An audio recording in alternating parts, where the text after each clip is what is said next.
ఇక రాజేంద్రనగర్లో డ్రగ్స్ ముఠా గుట్టును ఎస్ఓటీ పోలీసులు రట్టు చేశారు. నైజీరియా నుంచి డెడ్ డ్రాప్ పద్ధతిలో డ్రగ్స్ సరఫరా చేస్తున్న యువకులను పోలీసులు అదుపులోకి తీసుకున్నారు. బెంగళూరు నుంచి హైదరాబాద్కు బస్సులో డ్రగ్ తీసుకొస్తున్న సంగడి సంతోష్, గాంధీ సందీప్, కండేపల్లి శివ, పలక సాయిబాబులను పోలీసులు అరెస్ట్ చేశారు. నిందితుల నుంచి పెద్ద మొత్తంలో ఎండీఎంఏ డ్రగ్స్ ను స్వాధీనం చేసుకున్నారు.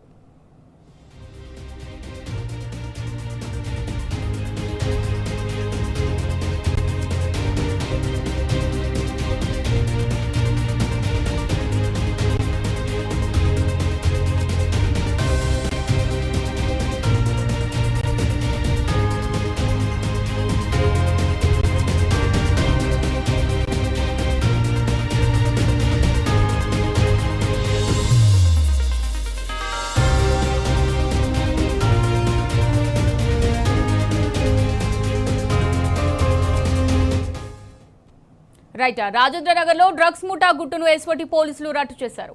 నైజీరియా నుంచి డెడ్ డ్రాప్ పద్ధతిలో డ్రగ్స్ సరఫరా చేస్తున్న యువకులను పోలీసులు అదుపులోకి తీసుకున్నారు. బెంగళూరు నుంచి హైదరాబాద్కు బస్సులో డ్రగ్స్ తీసుకొస్తున్న సంగడి సంతోష్, గాంధీ సందీప్, కండేపల్లి శివ, పలక సాయిబాబులను పోలీసులు అరెస్ట్ చేశారు. నిందితుల నుంచి పెద్ద మొత్తంలో ఎండీఎంఏ డ్రగ్స్ ను స్వాధీనం చేసుకున్నారు.